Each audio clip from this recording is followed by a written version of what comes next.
주진우의 이슈 해설. 주진우의 이슈 해설. 구독, 좋아요, 알림 설정 부탁드립니다. 안녕하세요. 주진우 의원입니다.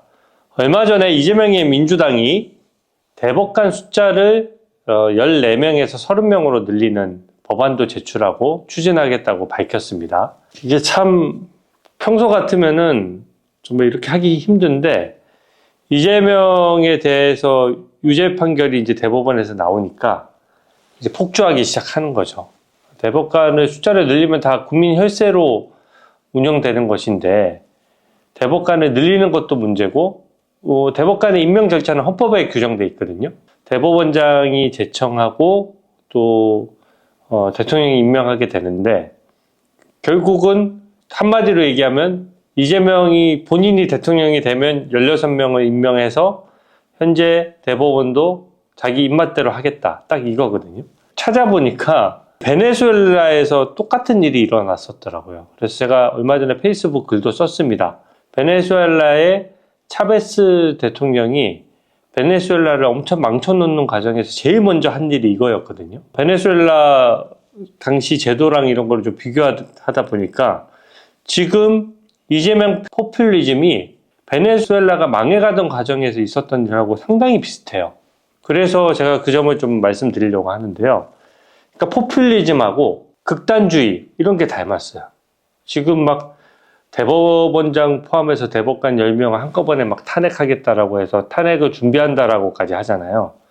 보통 사람들이 생각하기 힘든 일이고 대법원장을 탄핵 소추한다는 거를 한번 국민 여러분들께서 생각해 본 적이 있으신가요?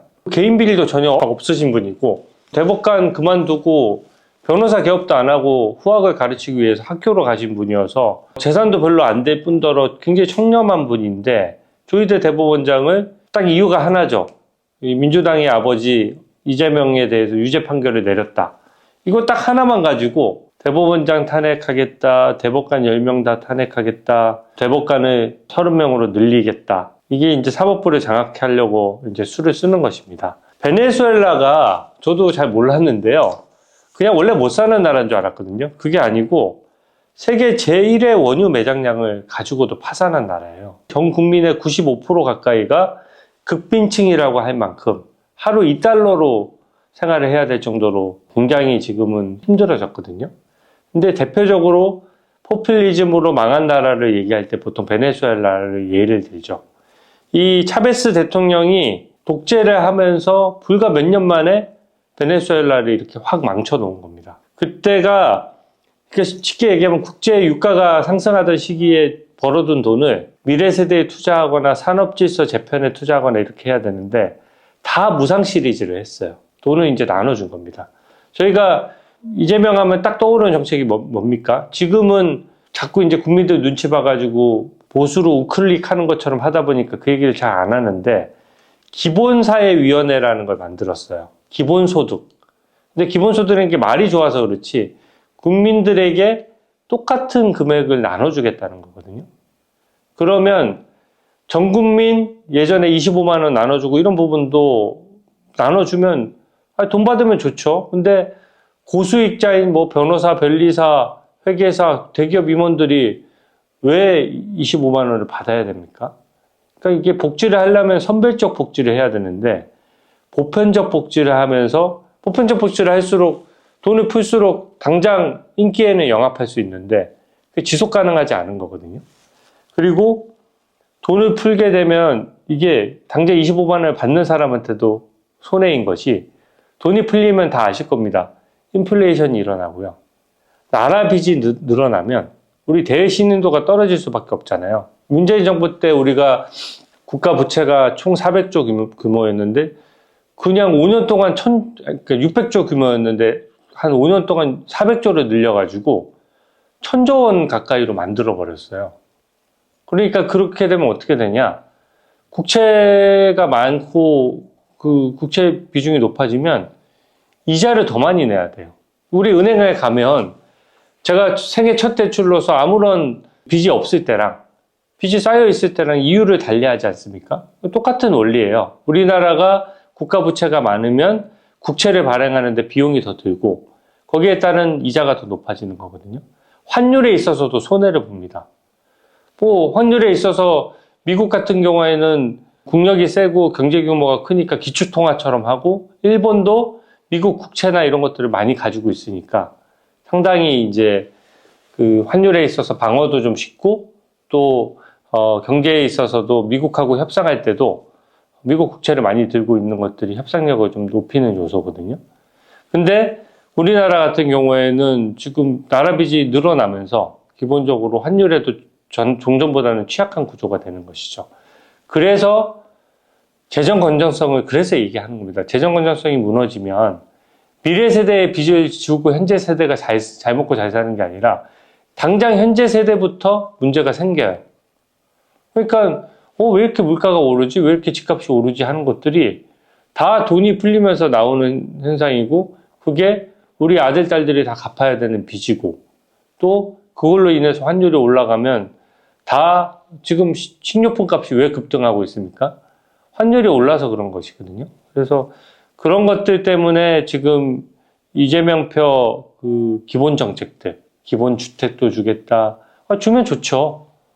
근데 그것이 내 돈으로 나한테 주는 거거든요. 그러니까 국민이 낸 세금으로 주고, 국민 세금이 모자라면 그 빚을 내야 되니까 점점 악순환이 되는 거죠.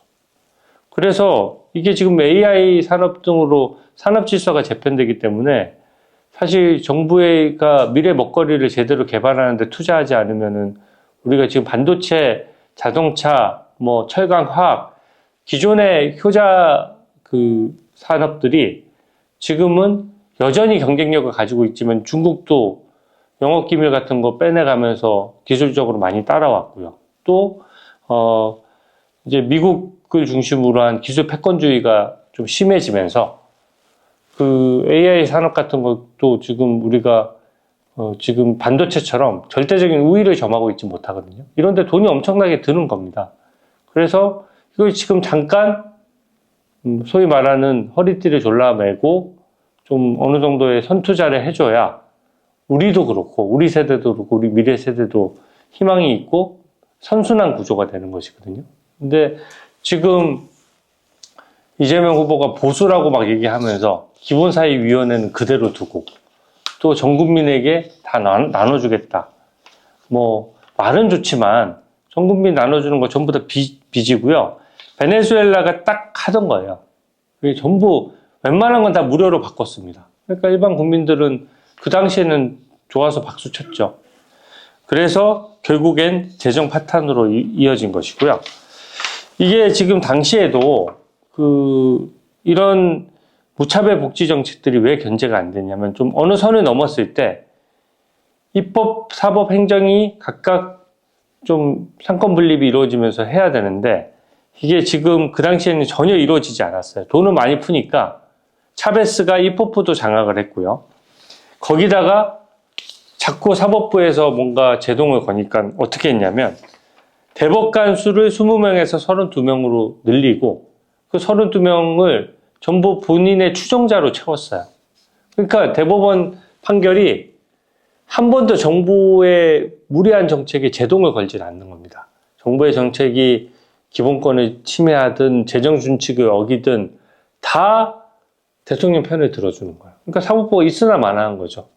이게 북한식 구조랑 비슷한 겁니다. 당이 제일 위에 있고 당 밑에 입법, 행정, 사법이 있잖아요. 그러니까 사법은 있으나 마나죠. 김정은이 기분 나쁘면 총살도 시켜버리잖아요. 그런 식의 이제 물론 우리나라의 국민들 수준이나 그런 거에 비춰서 그렇게 되진 않겠지만 사법부의 어떤 판단 기능이 무너지면 굉장히 지금 힘들어질 수 있는 건데요. 당시 이 차베스가 집권하면서 판사들을 엄청나게 압박해서 조사하고 막 징계하고 그랬었거든요. 그 베네수엘라 때 일어났던 일들 중에서 이런 것들도 있어요. 국민들과 자주 소통하겠다면서 국민청원제도를 엄청 강화했습니다. 그러니까 일종의 포퓰리즘이죠. 민주당이 제일 잘하는 게 뭡니까? 무슨 의회 국회에서 국민청원 들어왔다고 해서 5만 명, 10만 명 넘겼다라고 해서 본인들 잘못한 것에 대한 청원은 아랑곳하지 않고 그냥 묵살해버리고, 국회의장이 민주당 출신 우원식 국회의장이지 않습니까? 뭐 무슨 상대당 관련된 청원이 있으면은 그 청원이 뭐 대단한 것처럼 해서 청문회도 열고 그렇게 하지 않습니까? 그러니까 그 민주당의 극렬 지지자들을 동원해가지고 촛불 행동 이런 데서 총대를 메고 대법원장에 대해서 형사 고발하고 탄핵 소추하자고 주장하고 이런 것들이 전부 그 차베스도 다 했던 일들이거든요. 국민 청원 비슷하게 그 극렬 지지자들을 이용해가지고 그 압박하게 하는 것이죠. 언론 통제도 마찬가지입니다. 베네수엘라의 그 라디오 방송이 있었는데요. 라디오 카라카스 TV라고 해서 가장 큰 방송국이었는데 방송 면허기간 갱신을 안 해주고 그냥 폐쇄를 시켜버렸어요. 그러니까 마음에 안 드는 언론을 폐쇄한 겁니다. 이게 기억하시겠지만 문재인 정부 때 TV조선에 대해서 방송국 승인할 때 똑같은 일이 벌어졌어요. 어떻게 했냐? 지금 현재 재판 중에 있긴 하지만 그 당시 수사된 내용에 따르면 TV조선 관련해서 재승인을 위해서 여러 가지 평가를 했는데 평가 점수가 나와서 놓고 보니까 점수가 방송허가를 갱신할 정도로 점수가 잘 나온 거예요. 그러니까 그거를 다시 채점위원장한테 얘기해가지고 점수를 다시 낮춰서 조작을 해서 그 부분에 대해서 그 당시 방통위원장하고 채점했던 그 관련 위원장들이 지금 현재 재판을 받고 있거든요. 그런 것처럼 똑같이 했습니다. 베네수엘라에서도 그 본인들 마음에 안 드는 방송국에 대한 면허기간을 갱신을 안 해주고 했는데 TV조선을 아예 문 닫게 하기에는 너무 부담되니까 재승인 기간을 그 연장하는 기간을 아주 줄여놓고 이제 목줄을 지는 거죠. 말 잘 들으면 풀어주고 아니면 목줄을 쥐기 위해 가지고 점수를 조작한 걸로 그 당시 수사가 됐거든요. 그러니까 이게 지금 베네수엘라에서 차베스가 했던 똑같은 일들이에요. 그리고 또 자기들한테 우호적인 언론에서는 어떻게 했냐? 광고비 풀고 페이버 주고 지금 방송사법인가 뭐 하는 것도 그런 거잖아요. 방송 그 언론 노조들이 그 방송위원회 원래는 방송국도 그 주주 위주로 구성되어 있지 않습니까? 그래서 공영방송은 정부가 지분을 갖고 있기 때문에 그때그때 이제 임기가 보장되는 KBS 사장이든 MBC 사장이든 임명을 해서 이제 그 사장들이 방송국 경영하는 시스템이고 이사회를 통해서 견제하는 시스템인데 이거를 대표이사를 방송국의 대표를 KBS, MBC 대표를 뽑을 때 왕창 추천자를 늘려가지고 시민단체 사람들을 왕창 집어넣는 거예요. 그러면 어떻게 되겠습니까? 민노총 그리고 그 민노총 산하에 그 언론 관련된 단체들이 있지 않습니까? 그런 단체들이 대표이사를 뽑을 수 있는 거예요. 쉽게 얘기하면 어떤 주식회사에 노조위원장들이 그 회사의 대표이사를 고르는 격이거든요. 그러니까 공영방송이 아니라 노영방송이 되는 거 아니냐라는 우려가 있는 것이고 그게 어떻게 보면 파일을 던져주는 거죠. 현재 언론 노조에는 방송국의 경영권을 아예 그냥 계속 정권과 상관없이 계속 언론 노조의 눈치를 보는 경영진들이 들어와서 계속 경영할 수밖에 없는 구조니까 언론사에 있는 노조에 있는 언론사 직원들은 존중은 하지만 그분들이 무슨 방송국을 세울 때 돈을 투자를 했나요? 무슨 지분을 가지고 있나요? 그게 아니거든요. 그러니까 근로자와 사용자의 개념을 그냥 섞어버린 거예요. 그래서 그런 부분도 이게 베네수엘라에서도 기존 언론들을 막 국영 TV도 서너 개로 늘리고 국가 예산도 퍼주고 뭐 이런 식으로 광고비도 몰아주고 하면서 본인들에 대한 우호적인 언론들을 많이 만들어냈거든요. 그러니까 민노총에 장악된 언론이 많을수록 사실은 민주당 산하의 방송국을 하나 만드는 덱이죠. 그래서 이런 부분들을 전부 그 민주당이 추진하고 있는 정책들의 상당수는 지금 포퓰리즘이다 보니까 베네수엘라의 전체를 밟고 있는 것이고요. 가장 핵심적인 부분은 사법권을 완전히 형해화시킴으로써 그것을 견제할 수 있는 수단이 없어졌다. 민주당의 민주연구원 부원장이 버젓이 얘기하잖아요. 이제 상권 분립을 다시 검토할 때가 됐다. 그런 말은 제가 어느 선진국가에서도 처음 들어보는 말이에요. 상권 분립을 항상 더 강화하고 서로 상호 견제와 균형을 하도록 만들어야 되는데 상권 분립을 다시 재검토할 때가 됐다. 이게 무슨 말입니까? 사법부를 그냥 거의 없애버리고 그냥 입법 행정권만 있으면 된다. 이런 식의 발상이거든요. 그러니까 사법부를 아예 없앨 수는 없으니까 현재 사법부에 주고 있던 권한들을 뺏어서 자기들이 재판하겠다는 거랑 똑같은 거죠. 그러니까 매번 재판할 때마다 이재명한테 유리한 재판 나오면은 재판부의 경의를 표합니다 하고 법치주의를 존중하는 척 쇼를 하고 불리한 재판이 나오면은 아예 그냥 재판에도 안 나가버리고 그 다음에 판사를 직접 공격하고 지금 사법부의 일선 판사들의 분위기가 심상치 않습니다.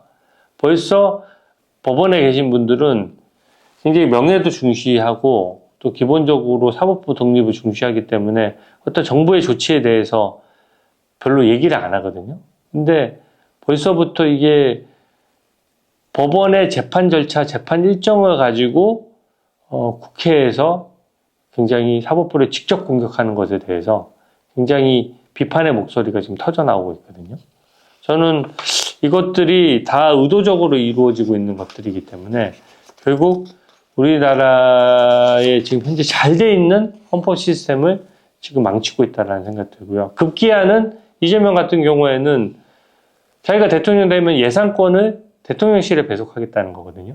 근데 지금은 기획재정부 공무원들이 합니다. 그러니까 공무원들이 하다 보니까 깐깐하게 해요. 왜냐하면 나라 빚이 늘어나면 아까 환율에도 악영향을 미치고 우리 미래 세대가 너무 힘들어지니까 나라 빚을 가급적이면 안 늘리려고 하는데 정치하려는 사람들은 누구나 당장 내가 있을 때 돈을 많이 풀어서 국민들의 인심을 사고 싶잖아요. 그런 것들을 공무원 조직, 관료 조직이 깐깐하게 관리를 해야 되는데 그것조차도 대통령실 직속으로 해버리면 돈 풀기가 너무 쉬워지는 거죠. 그래서 이거는 그냥 뭐 심지어 일종의 포퓰리즘인데 정부가 예산을 짜고 이 국회는 예산을 늘리지 못하도록 돼 있거든요. 그게 다 헌법 체계에 다 정해놓은 거예요. 왜냐하면 국회의원들 입장에서는 지역구에 사실은 돈을 많이 풀면은 좋잖아요. 그러니까 다 증액을 하고 싶어 하죠. 하지만 증액권을 국회가 직접 가지면 나라 살림이 어떻게 되겠습니까? 그래서 국회는 예산 심의만 할 수 있도록 한 것이고 정부가 결국은 오케이를 해야 그게 이제 증액분이 반영되는 시스템이거든요. 근데 그거를 국회도 마음대로 증액하게 하겠다. 예산의 편성권도 대통령실이 직접 행사하겠다라고 하면 그 말인 즉슨 아무리 보수인 척 해도 나 대통령 되면 돈 엄청 풀어가지고 이게 지금 뭔가 장기 집권하고 우리 당이 당리당략적으로 더 국민들에게 포퓰리즘 하는데 내가 더 도움되는 방향으로 이끌 거야. 이렇게 선언한 거나 다름없거든요. 그러면서 말로는 이 부분에 대해서 계속 나는 보수입니다 라고 얘기하는 거는 저는 말과 행동이 완전히 다르다라고 생각합니다. 제가 하도 이 사법부에 대해서 압박하는 정도를 넘어서서 협박하고 대법원장하고 대법관들 이제 탄핵하는 것까지 보다 보니까 진짜 베네수엘라가 좀 떠오르거든요. 우리나라는 뭐 국민의 수준이 굉장히 높고 엄청 유능한 국민이기 때문에 그렇게 되지는 않겠지만 그렇게 방향이 잡히면 우리나라가 지금 더 발전할 수 있고 더 잘 살 수 있는 기회를 박탈하는 것이기 때문에 저는 이번 대선에서 이재명 표 포퓰리즘 정책에 대해서 계속 지적해 나가도록 하겠습니다. 오늘 해설은 이것으로 마치겠습니다. 감사합니다. 주진우의 이슈 해설